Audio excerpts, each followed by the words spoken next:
ഇന്ത്യക്ക് പുറത്ത് ജനിച്ച നിങ്ങളുടെ കുഞ്ഞിന്റെ ജനന സർട്ടിഫിക്കറ്റ് ഇന്ത്യയിൽ രജിസ്റ്റർ ചെയ്യേണ്ടതുണ്ടോ? എങ്കിൽ ഡോക്യുമെന്റുകൾ എന്തെല്ലാം, വൈകിയാൽ എന്ത് ചെയ്യണം എന്നതിനെ കുറിച്ചാണ് ഇന്നത്തെ വീഡിയോയുമായി നിങ്ങളുടെ മുമ്പിൽ വന്നിരിക്കുന്നത്. Welcome back to IMR online service by Raheena Ismail. ഇന്ത്യക്ക് പുറത്ത് ജനിച്ച കുട്ടി 60 ദിവസത്തിനകം ജനന രജിസ്ട്രേഷൻ റിപ്പോർട്ട് ചെയ്യണം. ഇത് പൂർണ്ണമായും ഓൺലൈൻ വഴിയാണ് അപേക്ഷ സമർപ്പിക്കേണ്ടത്. ഇതിനാവശ്യമായ രേഖകൾ എന്തൊക്കെയാണെന്ന് നോക്കാം. 1. മാതാപിതാക്കൾ രജിസ്ട്രേഷൻ യൂണിറ്റിന്റെ പരിധിയിൽ സ്ഥിര താമസക്കാരാണെന്ന് വ്യക്തമാക്കുന്ന അഫിഡവിറ്റ്. 2. അമ്മയുടെയും അച്ഛന്റെയും പാസ്പോർട്ട്. 3. കുട്ടിയുടെ പാസ്പോർട്ട്. കുട്ടിയുടെ പാസ്പോർട്ടിൽ ആദ്യം പതിപ്പിച്ച എൻട്രി സ്റ്റാമ്പ്. 4. കുട്ടിയുടെ ജനനവുമായി ബന്ധപ്പെട്ട രേഖകൾ.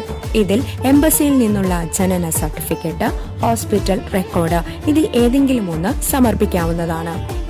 കൂടാതെ കുട്ടിയുടെ ജനന സമയത്തുള്ള മാതാവിന്റെ വയസ്സ്, കുട്ടിയുടെ വെയിറ്റ്, പ്രഗ്നൻസി ഡ്യൂറേഷൻ എന്നിവയൊക്കെ അപേക്ഷ സമർപ്പിക്കുമ്പോൾ അറിഞ്ഞിരിക്കേണ്ടതാണ്. ഇനി 60 ദിവസത്തിനു ശേഷം രജിസ്റ്റർ ചെയ്യേണ്ട സാഹചര്യം വന്നാൽ ആദ്യം ചെയ്യേണ്ടത് NAC അഥവാ നോൺ അവൈലബിലിറ്റി സർട്ടിഫിക്കറ്റ് എടുക്കേണ്ടതാണ്.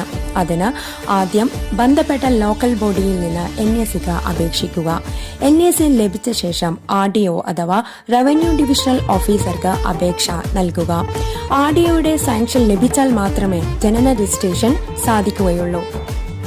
ഇന്ത്യക്ക് പുറത്ത് ജനിച്ച കുട്ടിയുടെ ജനന രജിസ്ട്രേഷൻ ഒരു ബുദ്ധിമുട്ടും കൂടാതെ രജിസ്റ്റർ ചെയ്യുന്നതിന് അടുത്തുള്ള CSC കേന്ദ്രങ്ങളിലോ അതല്ലെങ്കിൽ നമ്മളുമായോ അതുമല്ലെങ്കിൽ നിങ്ങൾക്ക് തനിയെ ചെയ്യാവുന്ന രൂപത്തിൽ KSmart പോർട്ടൽ വഴിയോ അപേക്ഷ സമർപ്പിക്കാവുന്നതാണ്.